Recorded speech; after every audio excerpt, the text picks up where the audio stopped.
While commemorating World Food Day, the Eastern and South African Small-Scale Farmers Forum, ESAFF, held a press conference at their offices in Ntinda, Kampala. Hakim Baliraine, the chairman of the forum, noted with concern that Uganda is losing out on agricultural labor because the youth opt for leisure and simple jobs. Uganda has been a food basket for time memorial. It is of recent that many of the energetic people decided to leave farming and come and stay somewhere in the town, in the city. You find the youth at 8 is in the town, is going to do sports betting.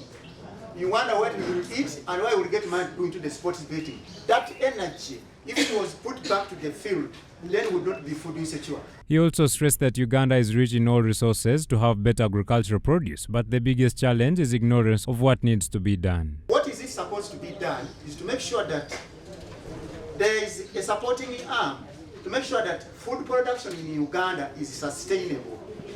Why? Because we have all avenues which can let that one happen. We have everywhere freshwater bodies. You find a farmer just a half a kilometer or even 1,000 meters away from the water body. When these crops are dying because of drought, you really wonder, is it ignorance? Is it poverty? What is the problem? So there is that laziness on the side of the farmer, but there is also like a blinding eye on making sure that these farmers are helped to produce food. It should be noted that wetlands are being encroached on severely and farmers are lacking water for both irrigation and domestic use. Masudio Margaret Eberu, the vice chairperson ESAFF Uganda, identifies the need for proper access and use of water. Matches, the water bodies are misused. The water used for agricultural production reduces. That's why when there is a drought, you find food production is low because there is no longer access to water to produce food in our communities. So we say strongly that water sources like borehole, like the SADIF, like tap water, like underground water harvesting should be created for the community so that they have access to water for production.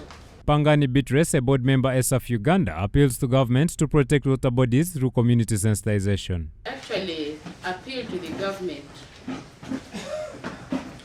They should protect our water bodies by sensitizing the communities about the dangers of chemicals that people use in their gardens in thinking that they are boosting their yields. Here, to me, I say that the public is not sensitized. If the government came in and sensitized them, as my friend has said, if they all went agroecology, we could really get more yields than even they think they can get. According to Ronald Regan Nyeko, the treasurer ESAFF, the system of using fertilizers and chemicals in crop production has rampantly increased. He appeals to government to put strict measures on the importation of these chemicals. As farmers, we are appealing to government to manage the chemical importation to the country so that we safeguard our crops, our land, our water, all the resources that we have. Uganda is a country that has everything, but what is lacking is the information and how to use them by our local farmers down there. If the government doesn't come up training farmers in agroecology practices and also funding agroecology, this issue will not be, farmers will not learn the benefits of agroecology and also the benefits of farming organically. That's why I call upon the government to mainstream and also fund this project of agroecology.